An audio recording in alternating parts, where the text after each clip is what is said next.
You're tuned into Visions, a business and community affairs program designed to encourage and promote entrepreneurship in Central Alabama. Thanks for tuning in to another edition of Vision. Cedric Vaughn. We're very excited about our program and our guest today. The guest is President Sam Munnerlyn, the president of Trenholm State Community College.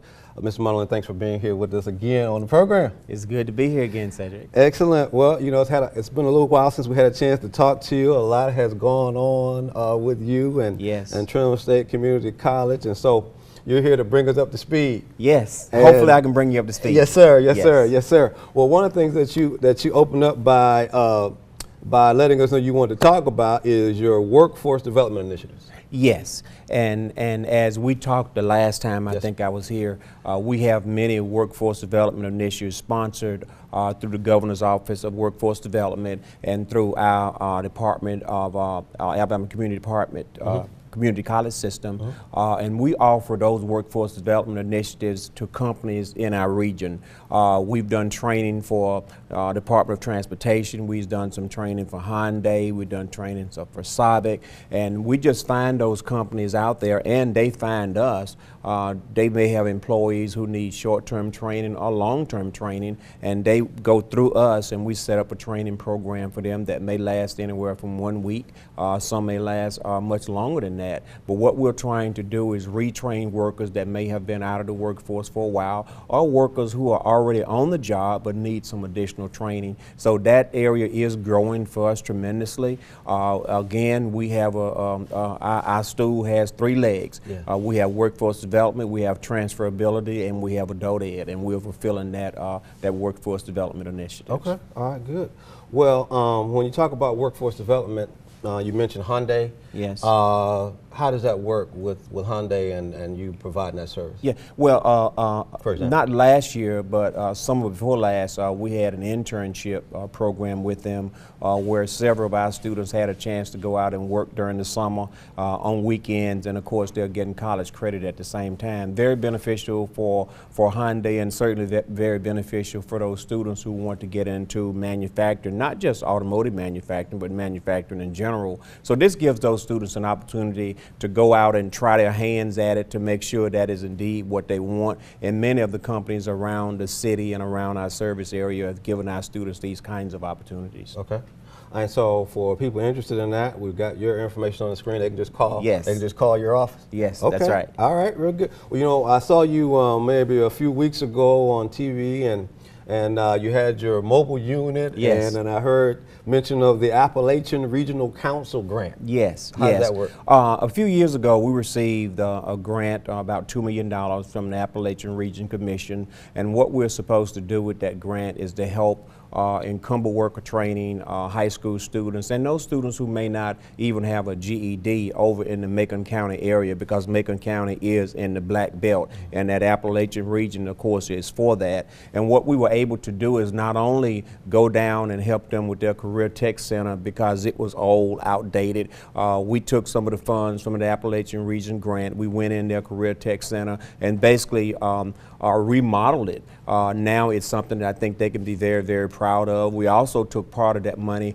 and produced a mobile lab, and it is a 44-foot mobile lab that we can take anywhere in our service area for training. It ended up costing us a little more than we anticipated, but I'm saying right now that it was very well worth it, because when you go into some of these areas, students may not know exactly what they want, and it gives them a chance to go on and actually put their hands on some of this equipment and some of these tools, and they may realize that at that point, hey, this is something I want to be involved in. So that mobile unit is going to be very important, not only in the Appalachian region, but in terms of recruiting students from local high schools that don't have a chance to realize exactly what they want to do. This also gives them a chance to get some of that hands-on kinds of training to realize this is something that I want to be involved in. Well, we've got photos of the mobile unit that you brought to us. We're going to go to here in just a second, and so on that unit, we got it right now on the screen. Yes, so good looking unit. Very good looking unit. Not to go to football games. You sure we can't? No, we can't go to football games on that one. Yeah. And we take this unit, and again, we are mainly down in Macon County. It is part of our region, and this mobile unit has to be in Macon County and the Appalachian region about 55% of the time. And we have all of the equipment, as you can see, on this mobile unit that we would have in the classroom or in the lab. So students don't have to come to us. We can actually go to them and actually give them the same level of training that they would have in one of our labs at college. Wow, wow. Yes. So this is going to be an ongoing program? This is ongoing. The grant with the Appalachian region, it runs out in September, but sustainability is a big thing. We plan to sustain this. We plan to continue to offer those kinds of training opportunities for people in the Appalachian region, but also outside of that region in our service area, because we believe that this kind of education is very important to put people to work, not in 4 years, not in 6 years, but to put them to work in 18 months or less. And that's proven to be very, very beneficial for students and for adults and everybody else in our service area.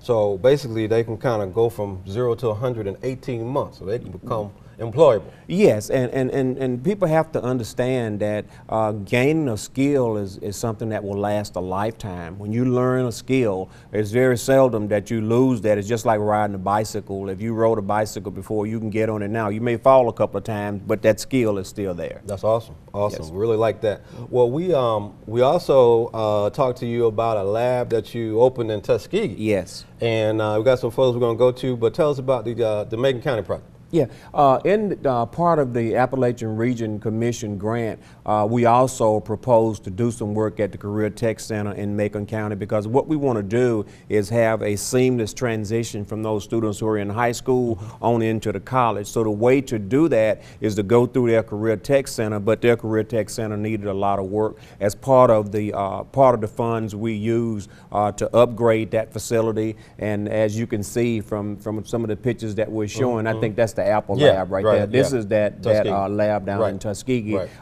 We spent almost $100,000 renovating that lab, and now those students can have the same training opportunities that we have at our college. They have them at the Career Tech Center, and of course we teach dual enrollment at the Career Tech Center. So those students would take dual enrollment programs at the Career Tech Center, and hopefully when they finish dual enrollment, they would transfer on to the college and be able to finish out whatever their certificate degree would be in. Yeah, that's good. And we're going to talk about dual enrollment here in just a minute. Yes. Now, as far as your Patterson campus, yes, you've been renovating. I've just been driving by. I mean, I've been wanting to come in there, Mr. President, but you know, I want you to see. I want you to let us know what all's been going on. Well, when I became president in 2008, one of the challenges that we had was, of course, the appearance of our campuses.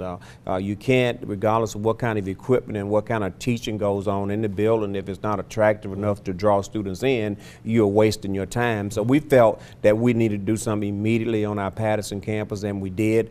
We spent about $14 million over the last 7 years renovating that campus, anywhere from the parking lots and the streets and the water to some of the buildings that we managed to renovate. And even a couple of those buildings, they were in such bad shape, we just tore them down completely to use that money on buildings that we knew would be advantageous for future programs. But on our Patterson campus, as you can see from that photo, that we have a new entry to our campus now. We used to have an entry that caused a lot of accidents getting in and out, but now we have a red light thanks to DOT and some work that we did. You can easily access our campus now, and believe it or not, that has made a big difference in our enrollment, because now students look at our college as a community college and not as what is that over there. They see it now as a community college, and our enrollment certainly has increased, I believe, as a result of that and many other initiatives that we have going on. Great overhead shot of the improvements. You know, you got asphalt. It looks great. And you look at that overhead shot, you really can't appreciate the work that's been done unless you knew what it looked like before. As you can see, that's all new asphalt work with new parking lots, and of course we've renovated 3 of those buildings on that campus, and we're scheduled to renovate 3 more. One is in renovation right now, and the other 2 will be complete by September of this year. At the end of that, we would have spent somewhere around $16–17 million, and we would have renovated just about every building except 3, and they are on our long-term long-term list to be renovated sometimes in the future. It looks fantastic. Yes. Fantastic. Well, as we are moving along on time, Yes. you got some upcoming, you got some new programs you want to talk about. Yes, we have some new programs, and hopefully they will come to fruition by fall term. We've cleared most of the hurdles for an RN program that many people have been asking about. We have an LPN program, and students have graduated for the past 50 years in LPN. Now we have, hopefully we'll have an RN program. It has cleared AIC, it has cleared the Alabama Community College system. We're now waiting on it to clear SAC-COC. We also have a respiratory therapy program that we also plan to bring on in the fall. Same thing, is cleared most of the hurdles, and hopefully that program will be up and running by fall.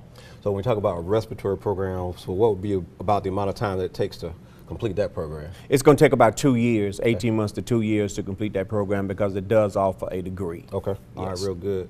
I wanted to get to this point about Apple Swift coding, a short-term Yes. certificate. We got a photo. We saw a Yes. photo earlier. We want to go back to that photo Yes, yes. of the students in the center there. Yeah. And so what happens here? Well, our system has an agreement with Apple, you know, the Big Apple. The Big Apple. They have an agreement with them to provide training, and we were selected as a pilot, one of the colleges in the pilot program. So we enroll students in the Apple coding project, and let's face it, when you're enrolled in some of these coding opportunities, you have a chance, if you get a degree or get a certificate in there, you can work from your house. You can sit there in your house shoes and do coding, and that's going to be a very important field of the future. Again, that was sponsored through the ACCS office. Trenholm is a pilot for that. We just finished our first class. We just started a second class, 19 students in the first one, and I think we have about 38 students in the second class. So it's a very good program. We renovated a lab just for Apple to be in that lab, so we feel very, very good about the future of coding, especially as it relates to security and some of the rest of the things going on in this country.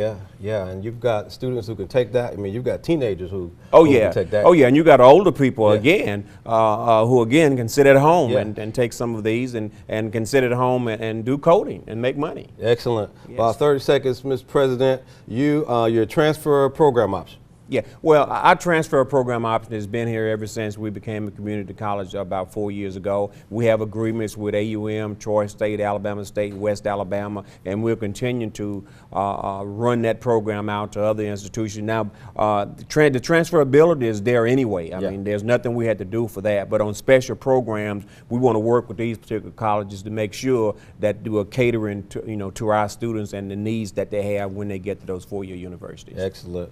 Well, Mr. President, we made it in time. We covered everything. This is fantastic. Good. You got your SACS accreditation. You're good to go. Well, we're here for this community, and we want to make sure we provide the services that we're supposed to provide, and we are a training opportunity for students. Thanks, Mr. President. We'll see you next time. Yes, That's going to do it for us on this segment. Please stay tuned.